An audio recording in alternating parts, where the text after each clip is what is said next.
Bad news for us here at the prison. The enemy fell for our decoy base.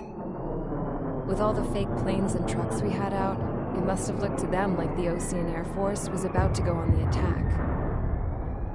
Day after day after day after day, they bombed us. Osea didn't give a damn. We weren't soldiers to them, so go ahead. Bomb us. In their eyes, we were expendable. Worth less than the fake planes in the bunkers. No biggie. While I made fake planes, they had me put together some working ones. Then, some genius at HQ decided we should send it up, so the base looked legit. Thankfully, we had people to crew them. It didn't matter what we were locked up here for anymore.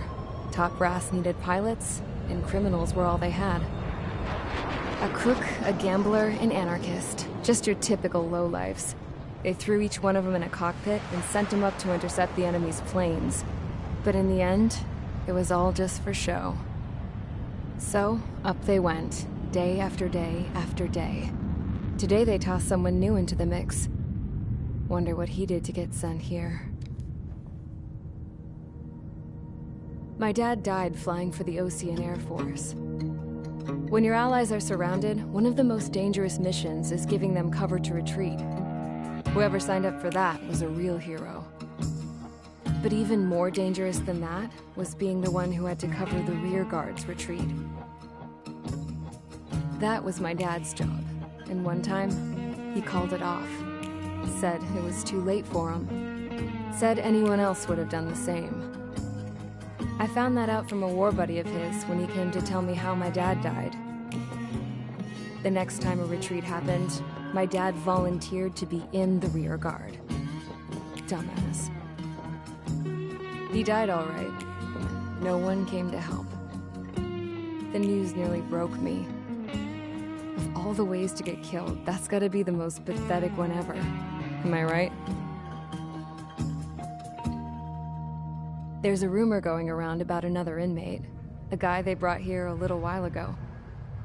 Get this, talk in the cell block says he was sent here because he killed Harling, the president of Osea during the last war, remember? He's the one that sent my dad on that suicide mission. He's the reason I had to go live with my grandpa, and why me and Gramps started building a supersonic jet. He's the reason I ended up here. Maybe I should give that guy a thank you note for killing him. Nah. God, I hate the smell of this place. It's all fake and lies and bullshit. It reeks.